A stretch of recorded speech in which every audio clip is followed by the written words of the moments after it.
प्यारे विद्यार्थियों, अपन पढ़ रहे थे कक्षा 10 NCERT RBSC जो नया सिलेबस है उसके अंतर्गत जो अध्याय 2 अपना चल रहा था अम्ल, क्षारक एवं लवण।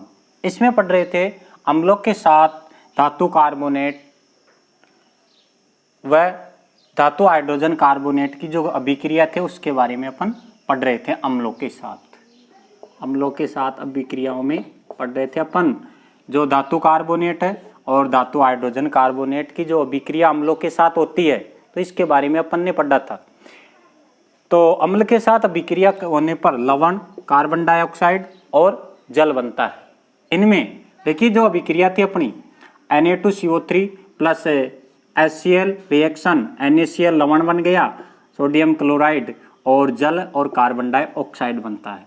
हाइड्रोजन कार्बोनेट के साथ अभिक्रिया अम्ल की होती है तो NaCl लवण बनता है, जल और कार्बन डाइऑक्साइड का निर्माण होता है। जो यहाँ कार्बन डाइऑक्साइड का जो निर्माण हुआ है उसको अगर चूने के पानी से प्रवाहित करते हैं तो श्वेत अवक्षेप प्राप्त होता है या चूने का और जल का निर्माण होता है।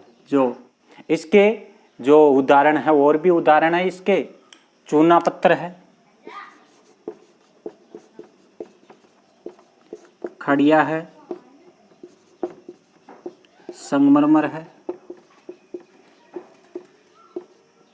ये सभी कैल्शियम कार्बोनेट के उदाहरण हैं। सभी कैल्शियम कार्बोनेट के ये सभी उदाहरण हैं। आगे अपन देखते हैं अम्ल व क्षारक की अभिक्रिया। आपस में अम्ल और क्षार अभिक्रिया करके क्या प्रभाव पड़ता है अम्ल क्षार की अभिक्रिया। क्रियाकलाप 6 देखते हैं अपन। एक परखनली में NaOH और HCl लेते हैं, NaOH और HCl ले लेते हैं। अब इसको हिला लेते हैं तो जो फिनेप्थलीन है उसको डालते हैं। तो इनके डालने पर जो विलयन है उसका रंग क्या रहता है?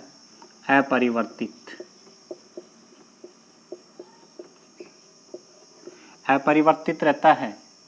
तो किसका निर्माण होता है? यहाँ लवण और जल का निर्माण होता है। अभिक्रिया देखें NaOH plus HCl reaction NaCl बन गया और H2O जल का निर्माण होता है। तो इस तरीके की जो अभिक्रिया होती है उसे उदासीनीकरण अभिक्रिया कहते हैं। उदासीनीकरण अभिक्रिया।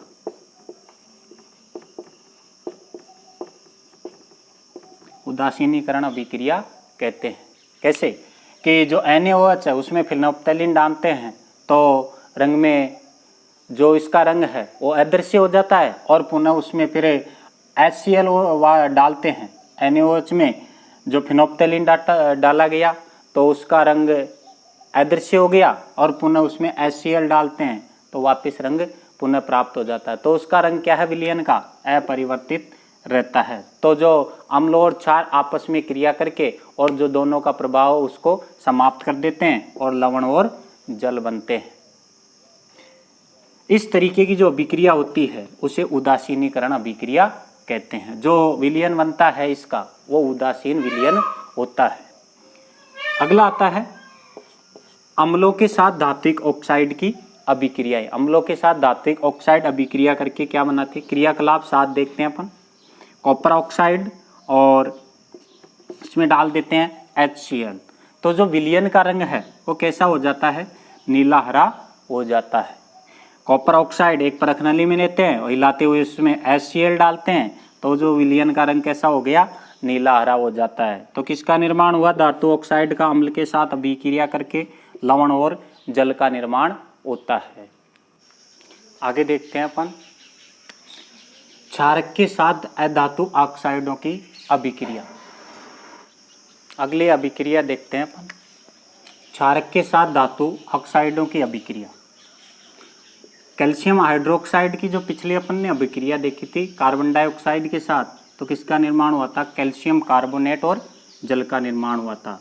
तो जो ये क्या है इसकी जो समीकरण है CaOH hydroxide OH twice plus CO2 reaction calcium carbonate और जल का निर्माण होता है।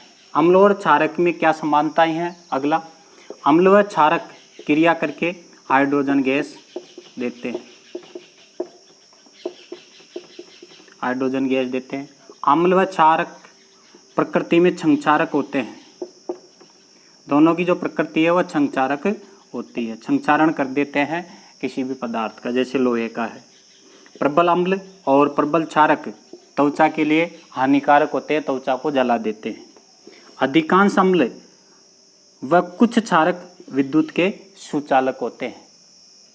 जैसे अपन ले कि इसमें तनु अम्लीय विलयन ले लेते हैं इसमें HCl का, और एक कोरक का टुकड़ा लेते हैं, उसके ऊपर 2 कीले लगा देते हैं और इसको बैटरी की मदद से जोड़ देते हैं। इसमें तनुकृत अम्लीय विलयन लेते हैं और इसमें विद्युत धारा प्रवाहित करते हैं, तो स्विच चालू करने पर ये बल्ब जल जाता है। तो क्या होता है कि जो विलयन होता है अम्लीय, तो उसमें क्या विद्युत धारा प्रवाहित होती है, तो विद्युत का सुचालक है विलयन, अम्लीय विलयन। तो अम्लीय विलयन विद्युत का सुचालक है और विलयन में क्या H+ ये आयन देते हैं, इस कारण इसमें विद्युत धारा प्रवाहित होती है। आज के वीडियो में इतना ही पढ़ेंगे अपन। धन्यवाद। अगर समझ में आ रहा है आपको तो वीडियो को दूसरे साथियों तक पहुंचाए, शेयर करें इसको, और जो चैनल है उसको सब्सक्राइब करें। धन्यवाद।